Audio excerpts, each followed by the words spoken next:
अपनी बिगड़ी करके आज अपने पास जो के ग्रंथ थे, वो ग्रंथ में जो शिक्षा थी वो भी हम भूल गए। हम सोचते गुरुत्वाकर्षण का शोध किसने लगाया? न्यूटन ने लगाया, 1530 पे लगाया।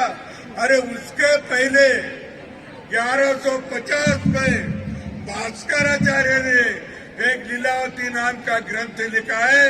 उसमें स्पष्ट लिखा है, लीलावती उनकी बेटी थी और बेटी ने पूछा भास्कराचार्य को, आप बोलते सूर्य स्थिर है, पृथ्वी उसके बाजू घूमती है, चंद्र उसके बाजू घूमता है, गिरते क्यों नहीं? तो उन्होंने कहा वो एक दूसरे को आकर्षित करते, एक दूसरे को खींच लेते, इसीलिए वो गिरते नहीं।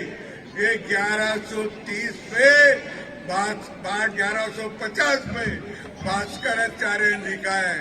इसका उल्लेख भी तुम्हारे ऋग्वेद में भी है, ऋग्वेद में भी इसका उल्लेख है।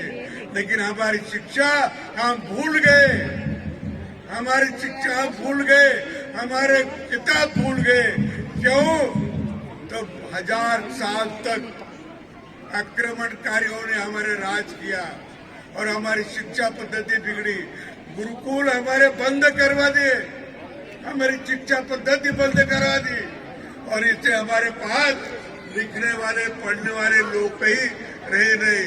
अरे वो तो हमारे पास इधर महाराष्ट्र में अलाउद्दीन खिलजी आया था, उन्होंने क्या किया?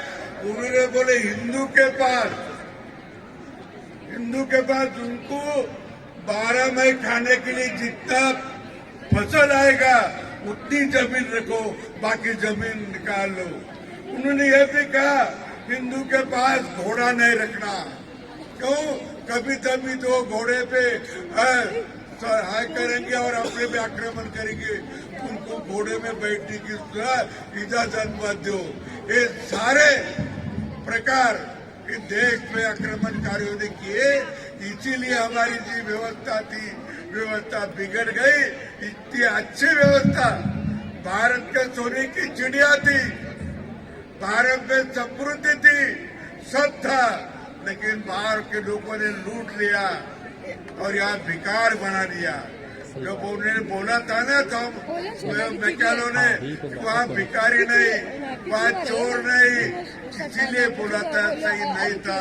इतनी समृद्ध अपने पास की भूमि थी, ये देश था, लेकिन बीच में लोग आए, बाहर के लोग आए, हमको यहाँ बहुत लूटा, इसीलिए हमारी शिक्षा पद्धति बदल गई। अभी सरकार ने, केंद्र सरकार ने 2020 में अपनी शिक्षा पद्धति में कोई बदलाव लाए हैं। वो बदलाव जरूर है। हमारे विनोबा भावे थे जो महात्मा गांधी के पट्टे शिष्य थे, उन्होंने बोला है, उन्होंने लिख कर रखा है, जिन दिन हमारा तिरंगा झंडा 15 अगस्त को हमारे चढ़ा और जो यूनियन जैक निकला, तिरंगा झंडा चढ़ा, उसी दिन हमारी शिक्षा पद्धति बदलने की जरूरत थी। ये विनोबा जी भावे ने बोला है, लिख कर रखा है। क्यों? उनको ये मालूम था कि भारतीयों की शिक्षण पद्धति पूर्वी से आई, पूरी तरीके तो आगे जा सकता है। अभी आप भी सुना होगा तुमने, मैं गए महीने में एक न्यूज पढ़ी, वो इंग्लैंड और अमेरिका की न्यूज थी। वो एलन मास्क वो तो बहुत श्रीमंत है, करोड़पति है, अब्जोपति है, खरबोपति है। उन्होंने कहा भारत में अच्छे इंजीनियर की जरूरत है। भारत में नहीं, अमेरिका में अच्छे इंजीनियर की जरूरत है। और उसके 8 दिन बाद हमारे वहाँ के जो अध्यक्ष है ट्रम्प, वो ट्रम्प ने बोला अमेरिका को अब टैलेंट की जरूरत है।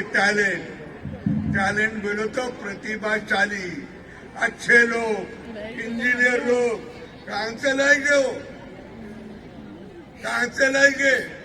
तो वो भारत की तरफ देखते हैं। अभी भी बहुत सारे डॉक्टर हमारे इधर ब्रिटेन में सभी भारतीय डॉक्टर निकल गए ना, इधर आ गए ना तो उधर तो बहुत बहुत मरीज बढ़ जाएंगे। इतने डॉक्टर वहाँ है, इतने डॉक्टर अमेरिका में भी है, भारतीय डॉक्टर है, भारतीय इंजीनियर है, और टैलेंट बनाने का अपन बना सकते हैं। ऐसी जो तुम्हारी संस्था है, ये संस्था भी अच्छे टैलेंट बना सकती है। ये टैलेंट बनाने की अभी जरूरत है। अभी केवल पास होना, डिग्री हासिल करना इतना काम नहीं रहा, इससे कुछ होगा नहीं डिग्री से। अभी जिसकी टैलेंट की जरूरत है, बचपन से बच्चों को अच्छे पढ़ाओ, लड़कियों को अच्छा पढ़ाओ, वो टैलेंट निर्माण करेंगे, टैलेंट हो जाएंगे। ऐसी पढ़ाई उनको दो, और केवल टेक्स्ट बुक नहीं, टेक्स्ट बुक के अलावा भी पढ़ना चाहिए, टेक्स्ट बुक के बाहर का पढ़ना चाहिए, तो भी उसकी बौद्धिक क्षमता बढ़ेगी, अन्यथा नहीं बढ़ेगी। ये सोच रहे अपन, और इसीलिए नई पद्धति में इस सब का विचार किया है, ये मैं जानता हूँ। और मैं ये भी आपसे कहूँगा कि अपने पास बहुत सारा था, मैं अभी ज्यादा तो समय नहीं लूंगा, लेकिन आप जो लड़कियां उन्होंने अच्छा काम किया, उन्होंने हिम्मत बनाने की आवश्यकता है। सभी लड़कियों ने हिम्मत बनाने की आवश्यकता है। हम भी कुछ कम नहीं, हम भी कुछ कम नहीं। अरे हमारे तरफ किसी ने तुमने टेढ़ी नजर से देखा, तुम्हारे से किसी ने टेढ़ी नजर से देखा, उसके नजर को नजर भिड़ाओ और उसको बोलो टेढ़ी नजर है तो हम नहीं सहन करेंगे, हम उसका जवाब देंगे, ईंट का जवाब पत्थर से देंगे। ये लड़कियों ने बोलना चाहिए, इनकी ताकत उनमें आना चाहिए। इनकी ताकत कब आएगी? मैं आज एक पेपर पढ़ रहा था, सवेरे सवेरे एक पेपर पढ़ा राजस्थान पत्रिका में, तो एक अजमेर में एक दुर्घटना घटी। हिंदुवादी महिला संगठन से जुड़ी थी छात्राएं, इसीलिए किया टारगेट। क्यों? हिंदुवादी महिला संगठन में जाना क्या गुनाह है, पाप है, क्या है? वो लड़कियां हिंदुवादी संगठन से जुड़ी थी करके उसको तुम टारगेट कर रहे हो। अभी नहीं चलेगा, अभी नहीं चलेगा। ये तो अतः भारत भूमि है, ये नहीं चलेगा, ये ध्यान में रखो। और वहाँ के लोगों को भी आप बताना चाहते हैं कि ऐसा मत कर लो, जो को भी हम वैसा ही उत्तर देने वाले हैं। अभी ऐसे बच्चे तैयार होते हैं, ऐसे लड़कियां तैयार होगी कि तो नहीं सुनेंगे। तो पाप है क्या हिंदू संगठन पर काम करना? और ऐसे हिंदू संगठन के लोगों को टारगेट करते होंगे तो हम भी जानबूझकर टारगेट करेंगे। ये भी अपने सोचना चाहिए, ये भी सोचना चाहिए। और ये तो तुम्हारी वीरों की भूमि है, राजस्थान तो वीरों की भूमि है। और हमसे यार हमको आप जो बता रहे ना, वो तो डरे हुए लोग हैं। डरे हुए करके तो वो दूसरे धर्म पे गए, जो डरे नहीं वो आज हिंदू है। आज जो सही डरे, बात है, सही बात है, डरे तो डर के गए। तो ऐसी स्थिति में आप ध्यान में रखना चाहिए। और ये बड़ी दुर्घटना जो है वो इससे हम नहीं चला देंगे, ध्यान में रखना। और मैं ये बात भी कहता हूँ कि आप सभी भाइयों बहनों को ये अभी वो दूसरा भी उसमें लिखा कि केसरिया रंग की कपड़े पहनकर जाना। केसरिया रंग, अरे केसरिया रंग हमारा वीरों का है, सामर्थ्य का प्रतीक है, शक्ति का प्रतीक है, त्याग का प्रतीक है, सभ्य का प्रतीक है। हमारे संस्कृति का प्रतीक है, हमारे देव धर्म का प्रतीक है केसरिया के रंग। उसको भी आप नाम रखते हैं? क्या सोच रहे हो? जो सोच है आपकी, ये सोच नहीं चलेगी, नहीं चलेगी, इतना ध्यान में रखो।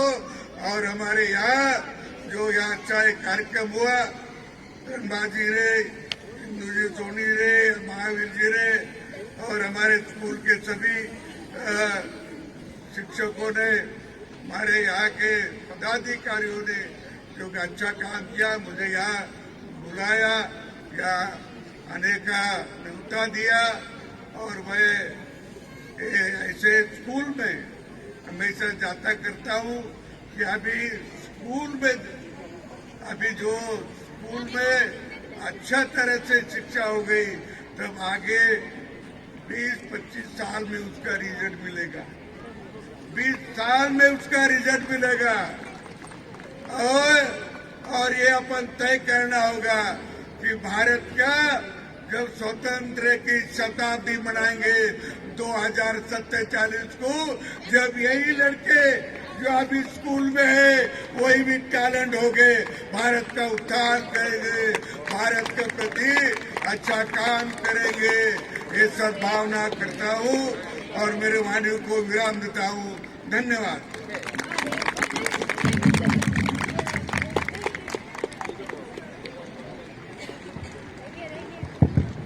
Thank you for motivationals. Dear audience, kindly don't leave your seat.